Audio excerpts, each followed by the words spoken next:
Here at Pro Football Weekly, we put together a list of the top NFL nicknames, put it to a vote, and came up with our top 5. But first, we want to look at some of the others receiving votes that didn't make a top of our list. And I'm surprised by a couple of them. One that you voted for, yet still didn't make it. No one else actually voted for it. Sean Merriman, you went with Lights Out. Well, when I first saw it, I was thinking, what's the best 2004 nickname? I thought Sean Merriman, Lights Out, gave him a vote. You know that wasn't the actual topic. I do, but I was just reliving the good old days when Sean Merriman would put people's lights out instead of putting himself out due to injury. Right, when he actually was relevant on the field, which hasn't happened in years now. Exactly. A guy who is relevant, whose nickname I'm not a huge fan of, but he did get a couple votes. Tom Brady, Tom Terrific. Lame. Yep, very lame. Very like lame. his dance moves. Yes, that's true. That's a whole other story, though. A bunch of guys also on the list. We got Sanchez with Mark Sanchez, Michael the Burner Turner. One that you have exception with, Revis Island for Darrelle Revis. It's not his nickname. It's the nickname of his metaphorical island. Now, if we were discussing top 10 nicknames of metaphorical islands, right there, Revis Island. Probably number one. Oh, yeah. Probably number one. At least top 5. Nobody calls Darrelle Revis, yo, what's up, Revis Island? They might. But that's you don't true. know that. I don't. You're not around him enough to know that. Another one, Floyd Pork Chop Womack, entertaining. Don't really know what it means, but pork chops are delicious.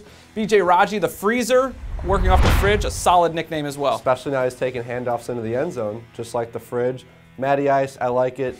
Matty, he's got that boyish look to him. Yes. Matty Ice brings back good memories of college. Yes, of course, the Natty Ice reference, which is a solid beer if you're in college and don't have any money.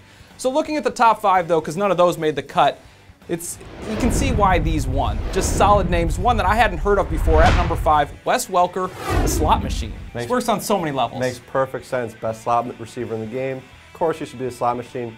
Darren McFadden, Run DMC.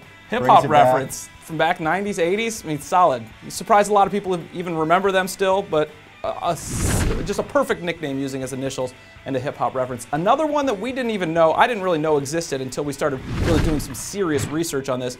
Pocket Hercules for Maurice Jones-Drew. Solid. He's small. Yes. Jacked. Yes. He's a Pocket Hercules. I mean, he's got a bunch of nicknames if you count like MJD or Mojo. Those are kind of lame. This really stands out. Number 2, Calvin Johnson, Megatron. I don't really know how he got it or when he got it. He's had, I think, throughout the time he's been in the league, but a solid Transformers reference. You gotta like it. And it is. And we talked about maybe an Optimus Prime, who that could be.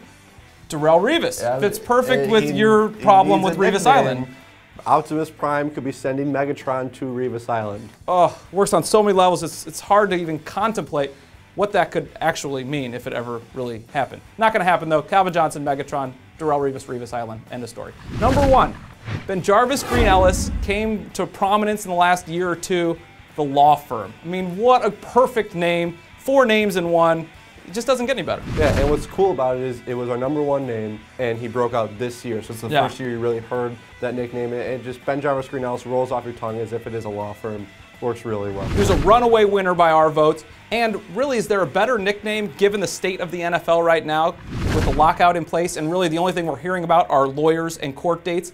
Maybe they should install BenJarvis green-ellis as the law firm, and maybe it would get taken care of a lot sooner. Probably not going to happen. What do you guys think? Were these the best nicknames? Do you have better ones that we didn't even talk about? Let us know. Go to Facebook, go to Twitter, or hit us up at ProFootballWeekly.com.